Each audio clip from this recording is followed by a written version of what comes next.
बिस्मिल्लाहिर्रहमानिर्रहीम। अस्सलाम वालेकुम एवरीवन। मैं हूं आपका मेज़बान मोहम्मद उसामा खालिद। उम्मीद करता हूं कि आप सब खैरियत से होंगे। कुर्रुश ओरहान की एपिसोड नंबर 11 का दूसरा ट्रेलर रिलीज हो चुका है और आज की वीडियो में हम उसी ट्रेलर पे बात करेंगे कि उस ट्रेलर में नई एपिसोड के हवाले से हमें क्या चीजें दिखाई जा रही हैं। और ये ट्रेलर भी काफी लेंथी है, तो मैं ज्यादा टाइम इंट्रो या बाकी चीजों में वेस्ट नहीं करूंगा, बल्कि जल्द ही वीडियो की जानब बढ़ूंगा। लेकिन मुझे एक बात नहीं समझ आ रही कि अभी तक इस सीरीज की रेटिंग इस तरह से अच्छी क्यों नहीं है जैसे पहले कुर्रुश ओस्मान की थी।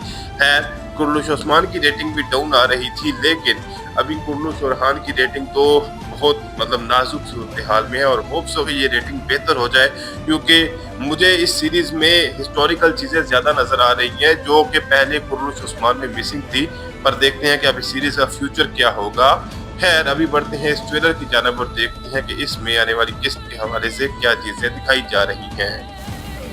Türk, Bursa'ya muhafız, Bursa Türkiye yar oldu.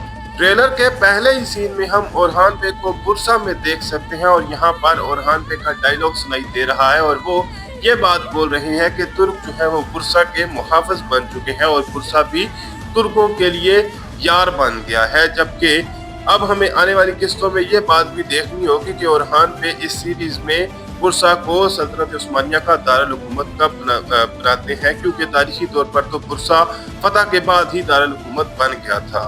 Hayırlar Bursa'yı aldığına göre Karasilerden daha mı güçlüler? यहाँ पर हम इस नए किरदार का डायलॉग सुन सकते हैं जिनका नाम है तमीर खान, जो कि तुरसुन के बड़े भाई हैं और करासी बेलिक के सरदार होंगे।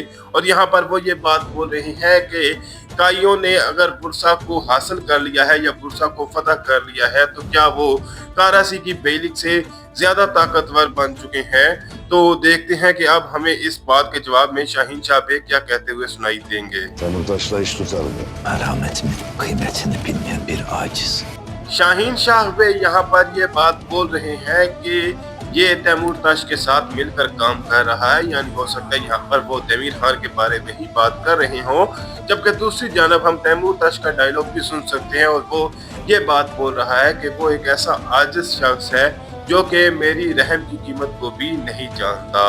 तो हो सकता है यहाँ पर वो ओरहान बे की बात कर रहे हों, लेकिन ये तो हमें आने वाली किस्त में ही पता चलेगा। Benim adım Orhan Gazi. Ne öcümü yerde koyarım ne sözümü. इस सीन में हम ओरहान बे को कई कबीले में लोगों के सामने देख सकते हैं और यहाँ पर सल्तनत उस्मानिया के नए झंडे भी लहराए जा रहे हैं। और यहीं पर ओरहान बे का डायलॉग भी सुनाई दे रहा है और वो ये बात बोल रहे हैं कि मेरा नाम ओरहान गाजी है, मैं ना ही अपना गम जमीन पर छोड़ता हूँ और ना ही अपनी बात को, यानी कि ना ही मेरी बात रायगा जाती है और ना ही मैं दुख को अपने पीछे छोड़ता हूँ। Bizans'ı savaşa sokmak için bir kıvılcım yeter. O kıvılcım da Asporça'nın ölmesi. यहाँ पर हम डेफने को देख सकते हैं जो कि तैमूरताश और तमीर खान के सामने मौजूद है और यहाँ पर डेफने ये बात बोल रही है कि बाज़ंतीनियों को जंग में घसीटने के लिए या जंग में डालने के लिए सिर्फ एक चिंगारी ही काफ़ी है। और उसके बाद तमीर खान का डायलॉग सुनाई दे रहा है और वो ये बात बोल रहा है कि वो चिंगारी प्रिंसेस आस्पोर्जा की मौत हो सकती है। तो देखते हैं कि यहाँ पर उनका प्रिंसेस आस्पोर्जा के हवाले से क्या मंसूबा होगा। Orhan tarafından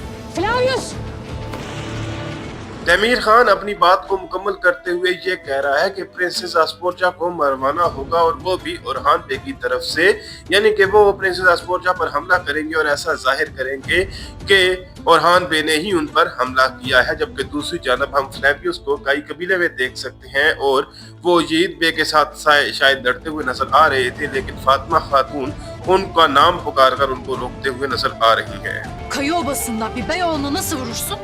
Üstelik benim sözüme. यहाँ पर हम फातिमा खातून का डायलॉग सुन सकते हैं और वो फ्लैवियस से ये बात बोल रही हैं कि काई कबीले में आप एक सरदार के बेटे को कैसे मार सकते हैं, और वो भी एक ऐसे शख्स को जो कि मेरे साथ वादा किया गया है जिसका, यानी कि जो मेरा मंगेतर है। तो फातिमा खातून इतनी जल्दी ये फैसला कैसे कर सकती हैं, ये तो हमें आने वाली किस्त में ही पता चलेगा। और इस बात पर आप यजीद बे का रिएक्शन भी देख सकते हैं। oyumuz beylik değil, devlettir.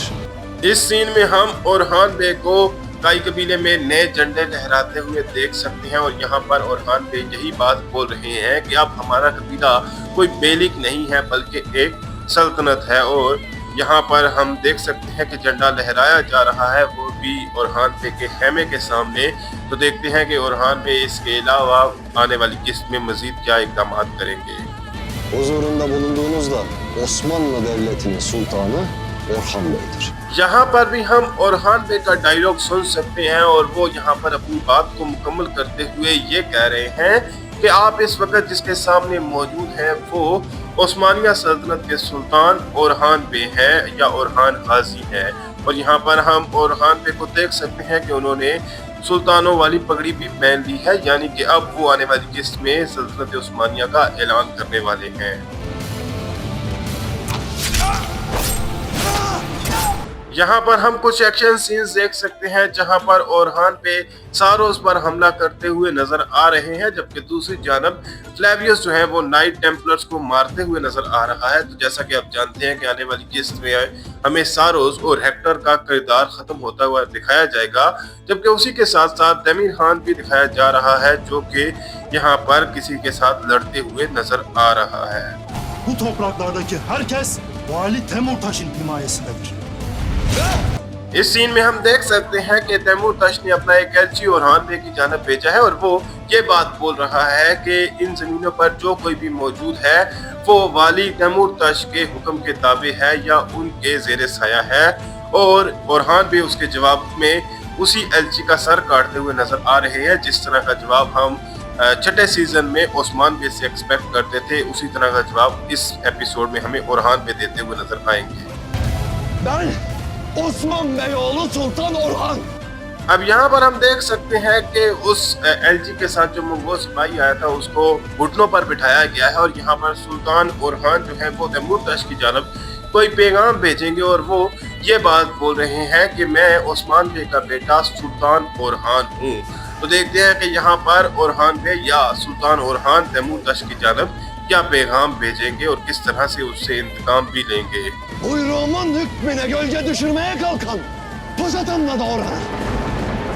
Trailer के लास्ट सीन में हम ओरहान बे का डायलॉग सुन सकते हैं और वो अपनी बात को मुकम्मल करते हुए ये कह रहे हैं कि जो कोई भी मेरी सल्तनत को या मेरी हुकूमत को अपने जेर साया लाने की कोशिश करेगा मैं उसके खिलाफ अपनी तलवार से हमला करूंगा। जबकि उसी दौरान हम तमीर खान और शाहीन शाह बे का रिएक्शन भी देख सकते हैं जब सुल्तान ओरहान ने उस एलजी का सर काटा।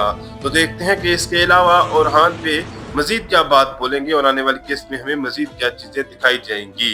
फिर वक्त के लिए इतना ही। अगर आपको वीडियो पसंद आई तो वीडियो को लाइक लाजमी करिएगा। मिलते हैं बहुत जल्द नई वीडियोस के साथ, नई अपडेट्स के साथ। तब तक के लिए इजाजत दीजिए, अपना ख्याल रखिएगा। अल्लाह हाफिज।